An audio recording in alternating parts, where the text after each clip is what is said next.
adalah nasionalisme kita untuk mengatakan bahwa kita bisa produksi ya produksi. Intinya di situ. Intinya hilangnya nasionalisme di bidang ekonomi. Semuanya yang berkembang adalah ekonomi calok, ekonomi rentenir, bukan ekonomi produktif. Jadi hilangnya rasa kebanggaan sebagai bangsa terlihat daripada keinginannya untuk mengimpor, bahkan tenaga kerja pun diimpor. Ini kan semuanya menganggap kita ini bangsa bodoh, bangsa terjajah. Ini penghinaan. Semen juga begitu, Bang. Semen yang Semuanya. tadinya kita swasembada, sekarang impor dari Cina. Sebetulnya ini kan apa yang terjadi sekarang ini adalah salah urus di pemerintahan sebelumnya.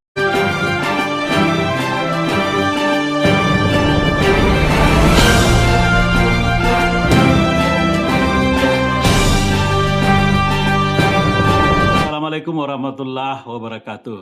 Bang Abdi, Bang Tigor, malam ini kita ketemu lagi di Kotia Channel untuk membahas sesuatu yang cukup mendapat perhatian dari masyarakat, yakni Jaksaan menangkap Tom Lembong untuk kasus impor gula. Perkembangannya lalu tidak berhenti pada Tom Lembong karena lalu kemudian diurut-urut. Rupanya Tom Lembong itu mengimpor paling sedikit. Sebenarnya impor-impor ini adalah problem bangsa ini. Yang sesungguhnya terjadi adalah bahwa bangsa ini tidak mampu memenuhi kebutuhan masyarakat atas produk tertentu yang mengakibatkan kita harus mengimpor.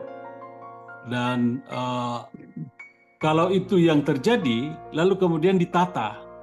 Ada istilah kuota, ada pengaturan siapa yang boleh mengimpor, siapa yang kemana harus bisa boleh dipasarkan, boleh dan tidaknya, dan seterusnya, sehingga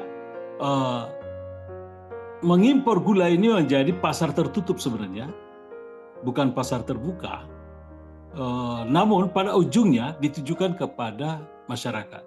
Khusus untuk gula, nampaknya gula yang diimpor itu untuk kebutuhan industri. Industri dikelola dalam industri, mungkin masuk ke dalam makanan, berbagai jenis makanan dan kebutuhan produk lainnya, lalu kemudian ujungnya juga dipasarkan kepada masyarakat. Artinya seluruhnya pada akhirnya pada masyarakat. Tetapi dalam prosesnya dia tertutup.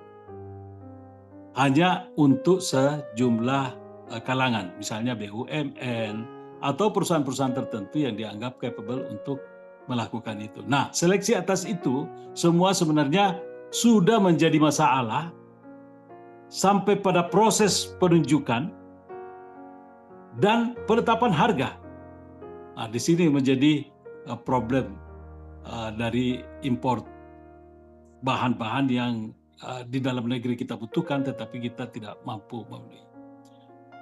Mungkin Bang Abdi dulu ya, memberikan nuansanya gimana? Ya, Assalamualaikum warahmatullahi wabarakatuh. Salam. Ini menjadi marak, menjadi pembicaraan karena pelakunya adalah tokoh politik. Seandainya bukan Tom Lembong, mungkin tidak ramai. Ini menjadi ramai karena itu. Dan kejaksaan telah menyatakan tidak terbukti atau tidak diketahui atau tidak ada aliran dana. Itu pengakuan. Jadi lalu menyatakan bukan berarti tidak bisa dipersalahkan. Nah, Kombes Ognoseno dalam videonya menyatakan bahwa keputusan untuk mengimpor refinery itu di rapat kabinet terbatas, ratas. Artinya itu kebijakan negara. Nah, jadi Tom Lembong dalam ini posisinya hanya sebagai pelaksana. Jadi di mana itu dasar hukumnya, itu pertanyaan publik. Lalu muncullah dugaan-dugaan. Nah, kalau saya menduga dan juga banyak publik menduga bahwa ini adalah upaya menutupi kasus yang marak soal Luvova yang cukup punya dasar yang sangat kuat untuk diungkap. Ini yang supaya diredam dengan membonceng isunya anti korupsinya Prabowo. Tapi konyolnya ini akan merembet terus sampai ke menteri terakhir. Jadi tidak hanya sampai ke Tom itu, akan beralih kepada menteri-menteri berikutnya. Nah, lalu kalau memang menteri berikutnya juga hanya hasil rapat terbatas kabinet, berarti menteri-menterinya bisa hanya sebagai saksi, bukan terdakwa. Nah itu pertanyaan, siapa yang jadi terdakwanya? Itulah kira-kira yang menjadi pertanyaan publik. Siapa yang pantas untuk diajukan ke pengadilan? Demikian. Ya, kalau rapat kabinet itu kan berarti bahwa pimpinan rapat kabinet ya presiden. Dalam artian Ya, begini, artinya sebenarnya Pak Jokowi tidak bisa dianggap bersih di dalam kaitan ini kalau memang ini terjadi kesalahan. ya. Artinya dan demikian mungkin kejaksaan perlu juga menghadirkan Jokowi pada suatu saat untuk Sebagai saksi minimal. menjadikan sebagai saksi. Sebagai saksi. Ya. Gimana Bang Tigor? Ya, menurut saya memang ini kan salah satu bagian aja dari pidato Prabowo yang kita anggap sangat bagus pada saat dia dilantik jadi presiden. Nah, headline-nya itu kan waktu itu dia bilang kemandirian di bidang pangan dan energi. Jadi sebetulnya kasus yang diangkat kejaksaan sekarang ini kita anggap saja sebagai kasus awal, tapi nggak bisa berhenti di Tom Lembong, karena tadi Bang Yasin bilang Tom Lembong ini adalah orang yang paling kecil jumlahnya mengimpor, hanya 5 juta. Di zaman yang paling besar di zamannya Zulkifli Hasan. Jadi kalau mau dibongkar sangat mudah sebetulnya kan, tinggal perintahkan BPKP atau BPK melakukan penelusuran investigasi siapa sebetulnya yang harus bertanggung jawab gitu ya. Nah, tapi di lain itu sebetulnya ini adalah bagian yang secara keseluruhan salah urus dalam pemerintahan Jokowi. Kalau kita lihat di energi, kita juga adalah penghasil minyak. Tapi tahu nggak kita, yang kita pakai sekarang itu diproduksi di Singapura.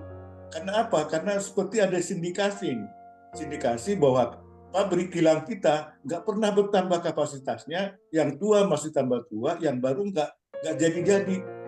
Kalau misalnya percepatan kereta cepat Bandung-Jakarta itu aja berapa banyak itu harus diinikan. Kalau itu dikembalikan ke pabrik kilang, kita udah bisa swasembada energi, Bang Yasin.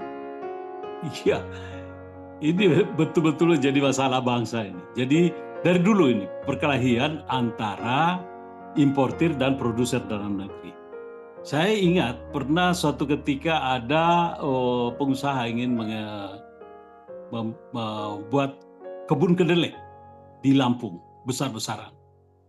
Dan itu kemudian mendapat protes dari importir, dari impor kedelai itu dikuasain oleh kalau nggak salah Bogasari pada saat itu. Dan inilah mengakibatkan sampai bank yang memberikan pendanaan terhadap itu direkturnya dicopot. Jadi memang ini persoalan antara importir dengan produsen dalam negeri itu jadi persoalan besar. Ketika produksi, jadi misalnya kedelai itu bukannya tidak mampu kita produksi dalam negeri, kita mampu. Saya kira gula juga seperti itu. Gula ini kalau kita telusuri problem yang mereka hadapi di level petani, yang mengakibatkan produk tebu mereka kurang, itu betul-betul kendalanya adalah teknik pertanian gitu, sederhana. Tapi tidak ditanggulangi mengakibatkan petani tidak bisa memproduksi tebu yang cukup, lalu kemudian pabriknya dianggap gagal. Itulah sebabnya kita mengimpor gula. Sekarang hal lain sebenarnya terjadi juga untuk di baja. Baja ini dibuat sedemikian rupa supaya kualifikasi baja yang digunakan dalam negeri itu tidak bisa diproduksi dalam negeri. Akhirnya kita impor juga baja. Dan ini kan akal-akalan terus-menerus yang terjadi. Yang intinya adalah bagaimana agar orang-orang tertentu itu bisa melakukan impor dengan tenang dan tidak diganggu oleh kapasitas produksi yang ada dalam negeri. Nah, apakah hal-hal seperti ini akan terus berlanjut di dalam sistem pengelolaan kita terhadap kebutuhan rakyat? Gimana, Bang Tigor atau Bang Afni? Ada pemikiran? Ya, Bang Afni? Ini memang konflik kepentingan yang terus-menerus dan memang yang paling mudah ekonomi rente itu adalah impor. Jadi untuk para pejabat yang memang greedy, tamak, itu kesempatan buat dia untuk mendapatkan uang dengan cara mudah. Dan itu kan ekonomi rente dan tinggal menambah-nambah saja dari harga dasar.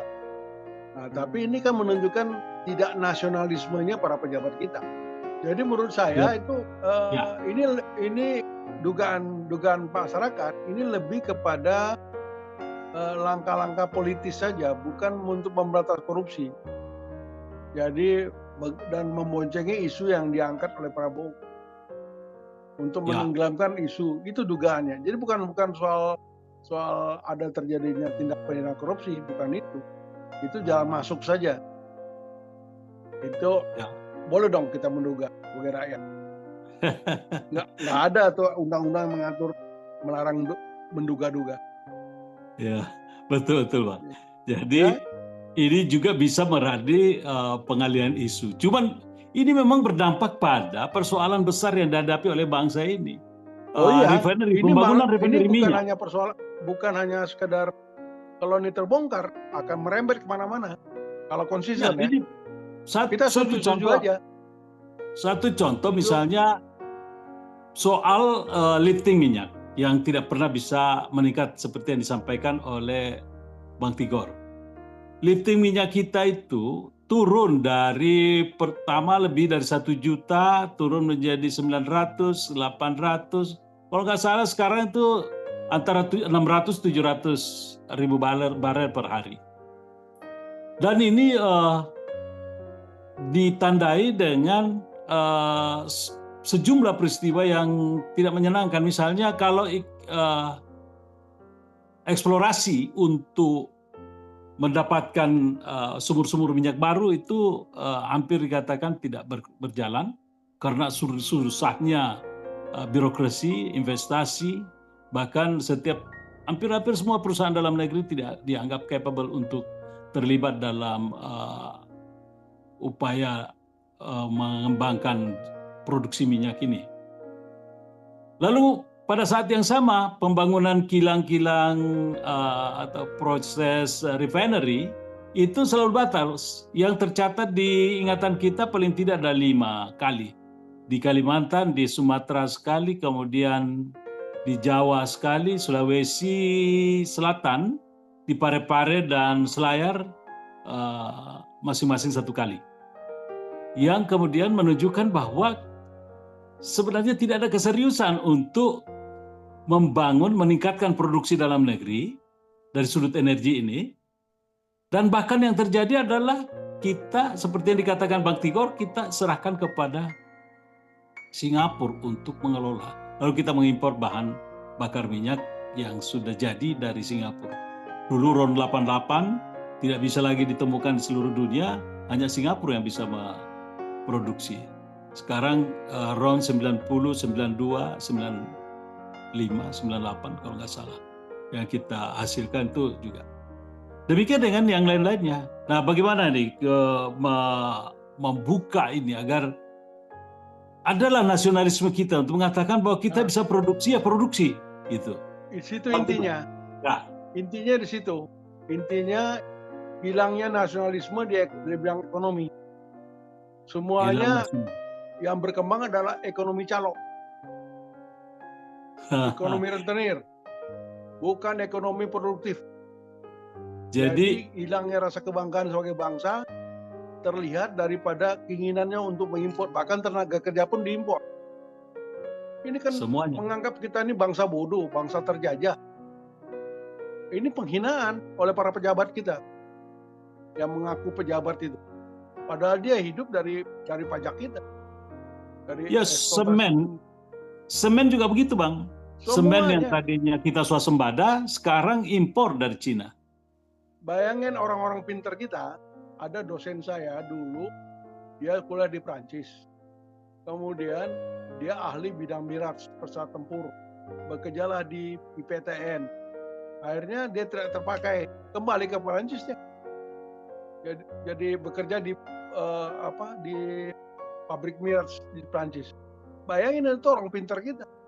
Jadi orang pintar kita malas balik ke Indonesia. Ya. Berbeda dengan Cina. Mereka bangga balik. dan diberi tempat. Bayangin itu infrastruktur di Cina sekarang luar biasa, teknologinya, kemajuan bidang sipil luar biasa. Ada jembatan terapung sepanjang sungai, itu luar biasa, agar tidak merusak hutan, itu luar biasa. Jadi mereka tuh kreatif dan disopang oleh pemerintahnya. Nah, itu kelebihan Deng Xiaoping. Jadi kalau Prabowo datang ke sana untuk belajar, bagus juga. Nah, ada satu pujian saya kepada Prabowo. Prabowo senang dengan orang pintar, orang-orang Indonesia. Itu bagus. Dan pelajaran paling penting yang perlu dipelajari oleh Prabowo atau pemimpinan bangsa kita adalah nasionalisme itu. Betul. Bahwa saya dua kali ke Cina. Yang kali pertama masih banyak orang pakai baju mocotung itu yang dikerah leher.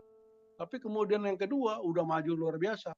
Dan saya ketemu dengan seorang pemuda, ketua pemuda komunis Cina, lulusan Oxford.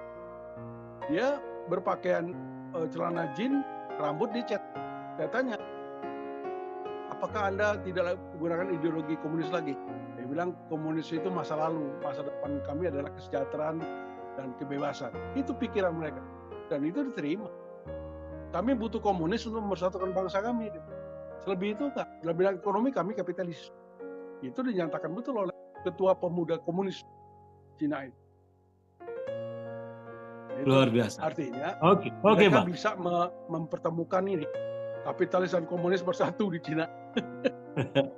Bang Tigor, gimana? Ada tambahan Bang Tigor? Ya, jadi sebetulnya ini kan apa yang terjadi sekarang ini adalah salah urus di pemerintahan sebelumnya. Dan sebetulnya kita ini senang waktu Presiden Prabowo kemarin untuk hal-hal kecil dia sudah berani. Misalnya mobil dinas ya, sekarang mau pakai maung Garuda itu produksi pindad. Nah, tinggal Prabowo berani nggak melakukan, kumpulkan tuh seluruh di BUMN. Saya masih teringat zamannya SBY, Yusuf Kala itu mengumpulkan semua direksi Krakatau Steel, kasih ultimatum dalam waktu 2 tahun harus ada pabrik baja di Sulawesi, di tempat bahan baku ditemukan. Gitu. Nah, ini sebetulnya ketegasan seperti ini tinggal dilakukan Prabowo. Panggil semua yang namanya kebutuhan produk dalam negeri itu diwajibkan untuk pakai produksi dalam negeri dan dilarang impor. Jadi tidak hanya slogan, tapi harus sangat teknis masuk ke kementerian-kementerian dengan melakukan suatu perintah yang sangat tegas gitu. Jadi jangan wacana publik yang dilakukan. Seperti setegasnya orang membuat mobil dinas pakai maung Garuda, kan jelas walaupun dibantah sama Departemen Keuangan, tapi mereka sangat detail perintahnya. Jadi mulai dari menteri ke wakil menteri, eselon 1, bupati, kepala daerah, nanti semua akan mobil dinas. Nah, tinggal itu sebetulnya, tinggal diperintahkan aja, karena orang di situ kalau diperintahkan sama bos yang paling atas, semua akan nurut, Bang Yasin.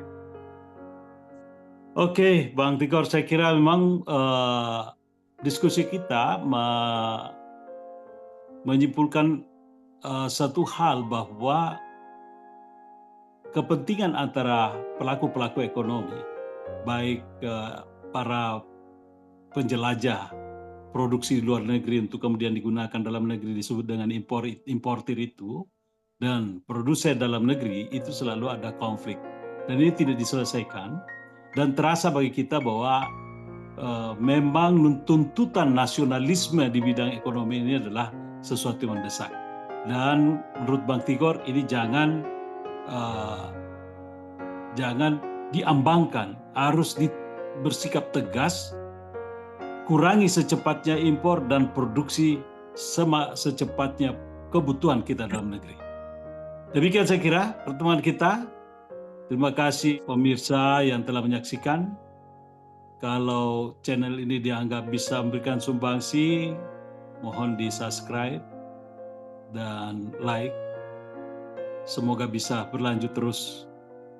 Assalamualaikum warahmatullahi wabarakatuh.